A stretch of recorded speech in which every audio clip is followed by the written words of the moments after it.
Hello everyone, welcome to IPM IAS Academy's another session on modern Indian history and the timeline. So in this session, we are going to discuss about some of the important events that happened in the modern Indian history time period.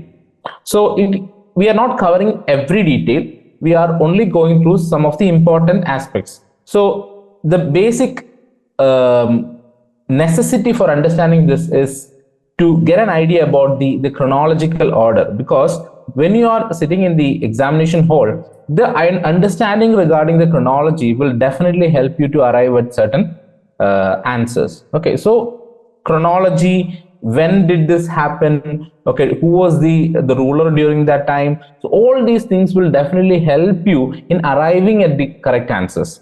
Okay, I'm not saying that you will get the right answer, you will get the right option from this. No, this is an understanding. Okay, so we are trying to create that understanding here, and you will definitely get an understanding regarding the chronology, regarding the timeline, regarding the history, and that will help you in solving various questions in the civil services examination. So please concentrate fully, write notes, and also make sure that all these events that we are discussing should be there in your memory. Okay, so let us start. Modern Indian history. Okay, so we are starting with the first event. Okay, 1600. That is the formation of the East India Company. The formation of the East India Company. So there are certain confusion regarding the time periods, from which time the modern history starts, from which time the medieval history starts. So those confusions are there, but we are just neglecting that, and we are just trying to understand the events here. Okay, majority of these events are coming under the modern Indian history. That's why I have given this title, Modern Indian History Timeline.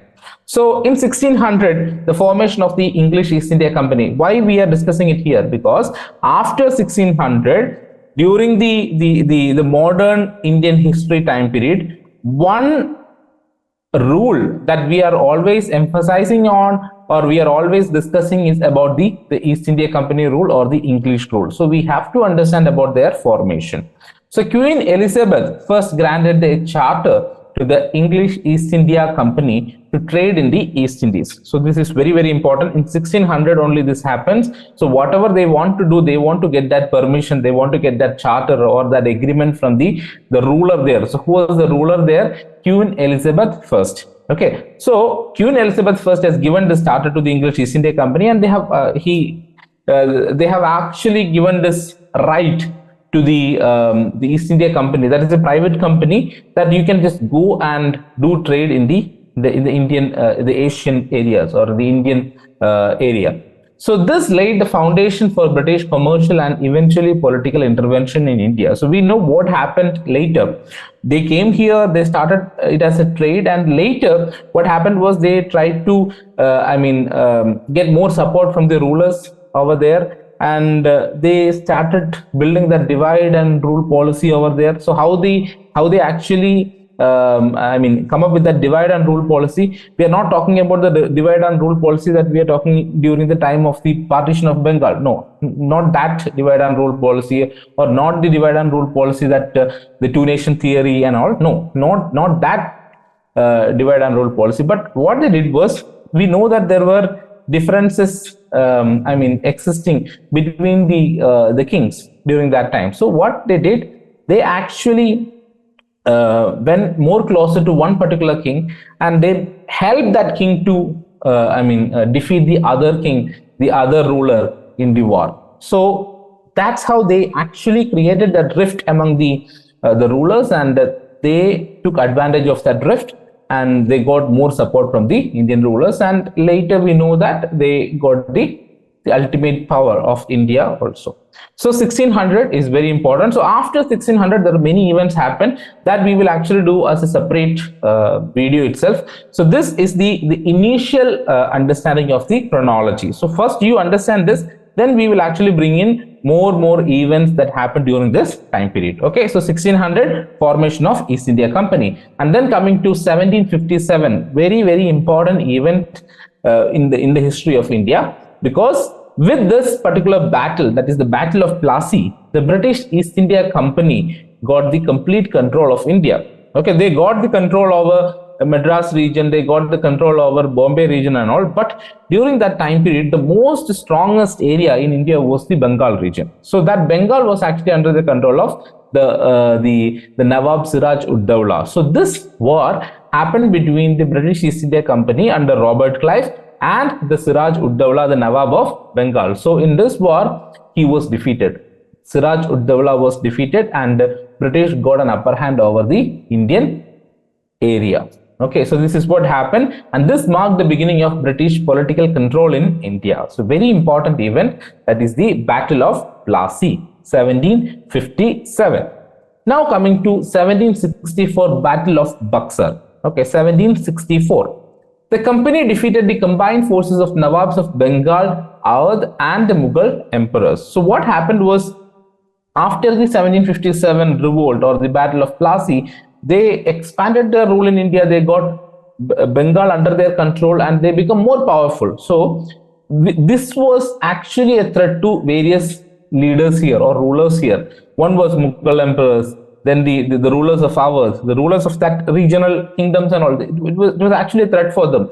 So what they did was, they combined together and they led a war against the Britishers. But in that war, they were defeated. Britishers were having more sophisticated weapons and also that is the reason why we were actually defeated in the war. And this victory gave the British control over revenue collection in Bengal, Bihar and Orissa. So now they are coming into the administrative aspects and the financial administration also. So that is the Diwani rights or the revenue collection. They got more control for that. Okay, the revenue collection. So now also, if you look at the budget, or if you look at the treasury of our country, or if you look at the financial backing of our country, so what is the most important source of revenue for us? It is the tax money. So this is what they got. They got the control over the revenue rights. So Battle of Buxar, 1757 Battle of Plassey, 1764 Battle of Buxar. Two important events, very, very important. Okay, 1757, it was Siraj ud Dowlah, Nawab of Bengal. Siraj ud Dowlah was the leader. Okay, very important. Now, another major important event that happened during that time period was the 1773 Regulating Act. So, as we have already introduced to you, that English East India Company was a private company. It was not a government company. It was a private company. So, they were ruling here. Initially, they came as traders, and they started their trade in India. They started their economic activities in India. But later, they got the political administration also. So what happened was, nobody was there to control their activities. Nobody was there to control them. So the Britishers took a firm decision that we need to control these people. We need to control this East India Company. That is this private company should be regulated. So they have come up with an act called the Regulating Act, which was coming in the year 1773. The British Parliament passed this act to regulate the activities of the English East India Company rule in India, and it established the office of Governor General of Bengal. So the first time the Governor General of Bengal, the usage came into being, and the first Governor General of Bengal was Warren Hastings. And they have also established a Supreme Court at Calcutta. There were many other things they have introduced with this particular act, but we are trying to understand the crux of it, the essence of it. Okay, so 1773, it was Regulating Act. Okay, very, very important. Now coming to the 1782 to 1784. Okay, so this is regarding the Anglo-Maratha War.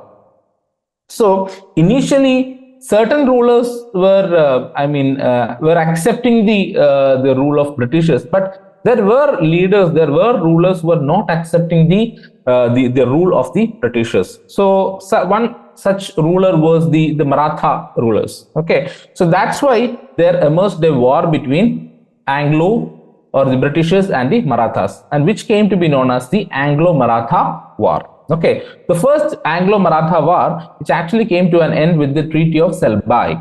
Okay, so the war ended in a status quo with minor gains for the British. It marked the beginning of a complex diplomacy and power struggle with the Indian princely states. So initially, Britishers find it very easily to defeat these rulers, the regional rulers, but later they understood that there were very efficient and effective rule existing in our region. Okay, there were regional kingdoms which are really, really effective in nature, which is very difficult for them to defeat. So one such type of rule was the Maratha Empire. So they were not ready to,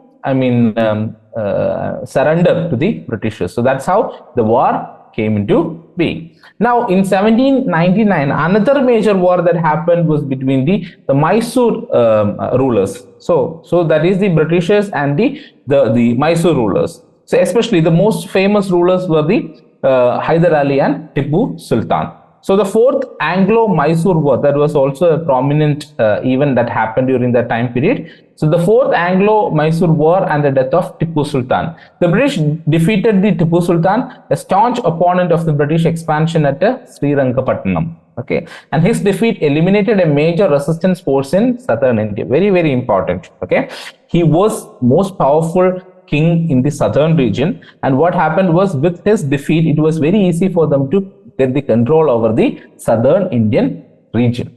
Okay, so most important rulers were the Hyder Ali and his son Tipu Sultan.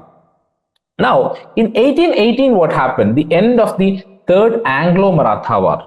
Third Anglo-Maratha War. So, which means first Anglo-Maratha War happened, second Anglo-Maratha War happened, and then the Third Anglo-Maratha War, Britishers and the Marathas. The British decisively defeated the Marathas and annexed most of their territories. This established the East India Company as the paramount power in India. So, Marathas were the strongest opponents of the British rule in India, and when they defeated them, it was actually a cakewalk for them to control the entire country. So that is what it is clearly mentioned here. After they have defeated the Marathas, it was very easy for them to annex the other territories. Okay, and the British East India Company emerged as a paramount power in India. 1818, that is the end of Third Anglo-Maratha War. Now, the Charter Act of 1833. Charter Act of 1833. The Charter Act of 1833, which centralized the British administration in India and made Governor General of India, that is, during that time in 1833, the Governor General of Bengal was Lord William Pentic, and later he got the title as the Governor General of India. It also ended the commercial functions of the company, making it a purely administrative body. So we have already mentioned that in 1773, the Regulating Act came into being, and with the Regulating Act, the intention of the British government was to control or regulate the activities of the East India Company. Later, many acts were passed. The Pitt's India Act were passed, and like that, many acts were passed. And in the 1833 Charter Act, they came to a conclusion like, okay, these people, that is the British East India Company, okay, were actually enjoying the commercial functions, and now they are not going to have this commercial functions under their control. Okay, which means the British government is taking over that control, and it made them a purely administrative body in India. Later in the Charter Act of 1853, and after that, they got the complete control of India. The British administration or the British government got complete control of India, and the British East India Company lost all its powers. This is what happened. So this is very important, 1833. Why? Because the British government was trying to establish their control over the East India Company here, and they have come up with a new title called the Governor General of India. Till then it was Governor General of Bengal. Now it is Governor General of India, and the first Governor General of India was Lord William Pentic. Okay. Now, 1857 revolt. The revolt of 1857, we can call it as the first war of Indian independence. Okay. So after 1757, we know that after the Battle of Plassey, they were having complete control over India, and they were not really, good administrators. Good administrators in the sense, when they were ruling India, they were not looking at the welfare of the people of India. They were only looking at the welfare of Britishers, which means they wanted to get whatever they want. They get more profit from India. Whatever raw materials they were getting, they were actually getting it as finished products, and again selling it in the Indian market. And through all these means, they were trying to get more profit. They were exploiting the country, and there were rampant corruption going on, maladministration was there. So all these things were actually pestering the people of this country, and the people started revolting against them. And one of the major reasons was the Lord Dalhousie. During that time period, Lord Dalhousie has come up with something called as the doctrine of lapse. Okay, the doctrine of lapse, and certain other policies also. And all these policies actually, disturbed the rulers of this country, and they, joined together and they fought against the Britishers. But they were all having this kind of, the differences or conflict against the Britishers, but they were not ready to fight.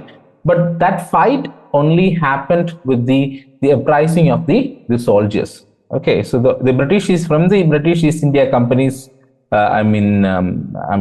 soldiers only. They actually revolted against the Britishers. The Indian soldiers who are working in the British Army, they revolted against them. So that was the revolt of 1857. This was the first large-scale uprising against the British rule, and led by sepoys. Sepoys, that was actually a derogatory term used by the Britishers to address the Indian soldiers. Okay, and supported by the various Indian rulers. Though it was suppressed, it exposed deep discontent and led to administrative overhaul. So basically, when the revolt of 1857 happened, it was actually an alarming call for the Britishers, because they understood that people are not satisfied with the rule of the Britishers. Now we need to change this strategy. We need to come up with certain welfare measures. It is very important. And also, we should not touch the religious aspect of the people. Okay, because one of the major reasons for this uprising was the religious element. So all these things they understood. So after this, they took the complete control of the Indian region. That means the British government took. Till then, it was the British East India Company ruling. But after this, the British government took complete control over India. So that happened with the 1858, the Government of India Act. So this was a learning for them. 1857 revolt was a learning for them. So what they did was they took the complete control. That is, the British Crown took direct control of India from the East India Company, and this ushered in the era of the British Raj and centralized governance. Okay, so now British East India Company is not there in the picture. The private company is not there. Now the government is fully going to control the Indian region. So that is what happened with the 1858 Government of India Act. Now, another major incident or an event happened in the year 1885. 1885 is also a very significant event in India's history, Indian freedom struggle history, because a very important organization has actually started. That was the formation of Indian National Congress. The Indian National Congress was actually founded in Bombay to provide a platform for Indians to voice their political concerns. Okay, it was actually a platform for them to raise their concerns. Initially, it was moderate. It evolved into a principal vehicle for the Indian independence movement. We know that if you look at Indian freedom movement, the major organization that actually helped in the freedom movement was the Indian National Congress. Why? Because majority of the leaders who were there in the forefront belonging to the Indian National Congress only. So it actually started as Indian National Union. Later, it was actually changed to Indian National Congress. The first General Secretary of this organization was A.O. Hume, Alan Octavian Hume, and the first president was W.C. Banerjee, Vomesh Chandra Banerjee. So this organization was very, very crucial in getting the freedom from the Britishers. Now, another major incident that was happened in India was the partition of Bengal, and that happened in the year 1905.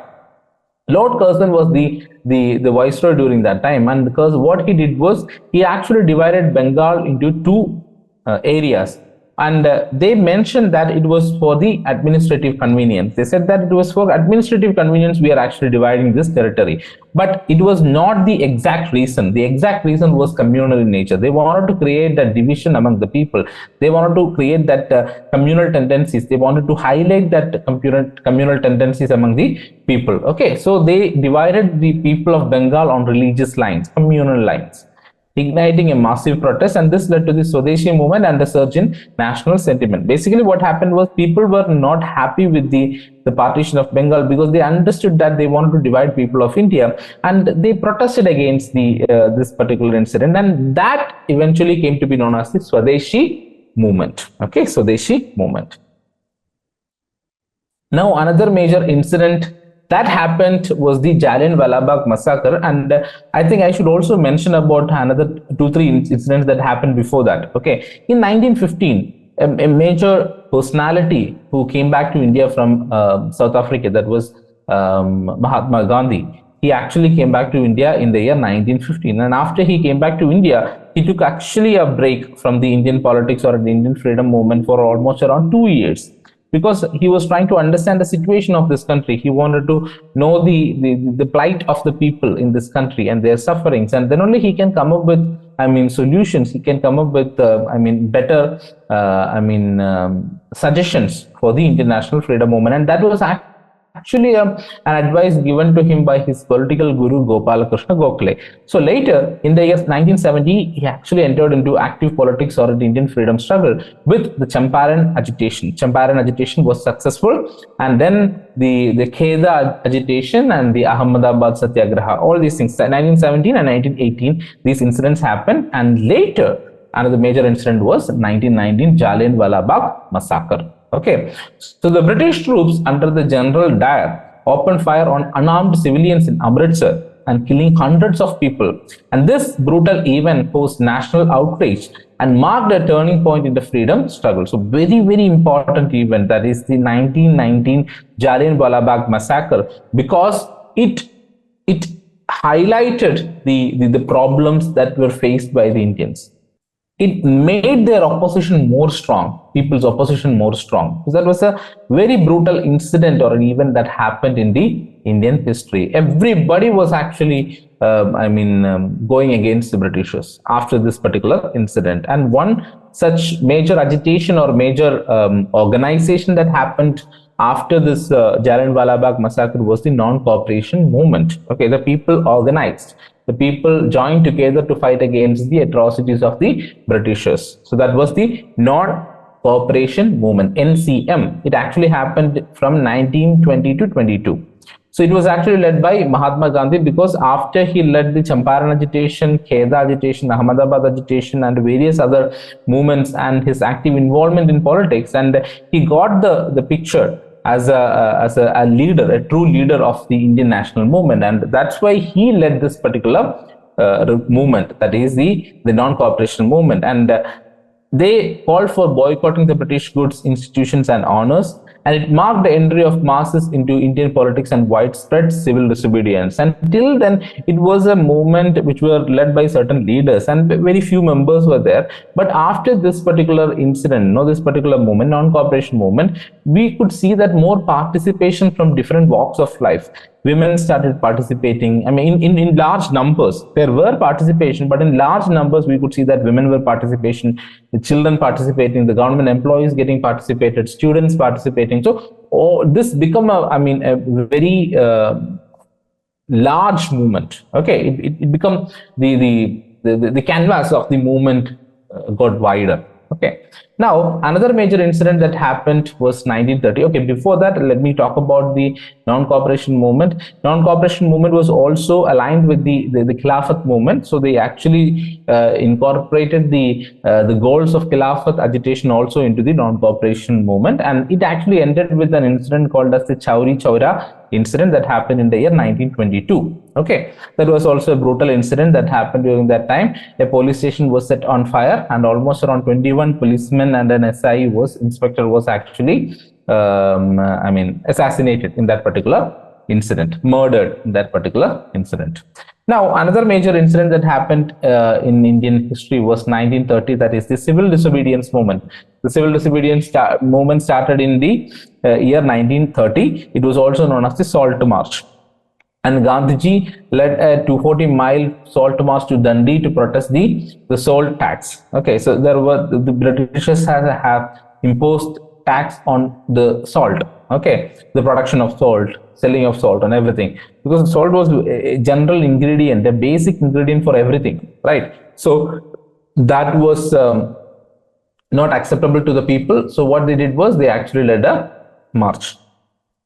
This symbolized the mass resistance and drew global attention to India's struggle for independence. So the major objective of this particular movement was disobedience. We are not going to obey the rules and the regulations of the British administration.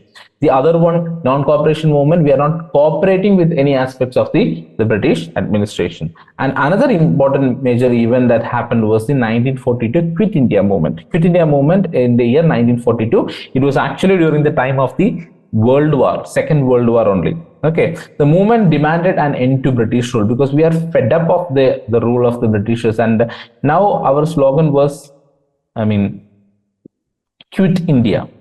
Okay, quit India. We do not want you people here, so just quit India. The British responded with mass arrests, but the movement galvanized public support for independence. So basically, it was a time where people were suffocating because of the atrocities of the Britishers. People were suffocating, and there were active participation in that movement. But unfortunately, all these leaders were arrested, and the entire movement becomes leaderless, and confusion arose. Because of that, confusion arose. But later, what happened was all these things pressurized the Britishers to give us the freedom. So that's how we got freedom in the year 1947. Indian independence. So India gained independence on August 15, 1947, and with the independence, we have also witnessed another major incident, that was the partition. So India was partitioned into two, India and Pakistan, and the partition led to mass violence and the displacement of millions of people. Okay, people from India going to Pakistan, people from Pakistan going to India, and again people who are going to Pakistan again coming back to India. So all these kinds of confusion and all these kinds of mass violence and displacement happened during the Indian partition time period. Okay, so these are the major events that happened during the modern Indian time period, or we can actually say that during the Indian freedom struggle time period also. Okay, so there were many other incidents that are coming between these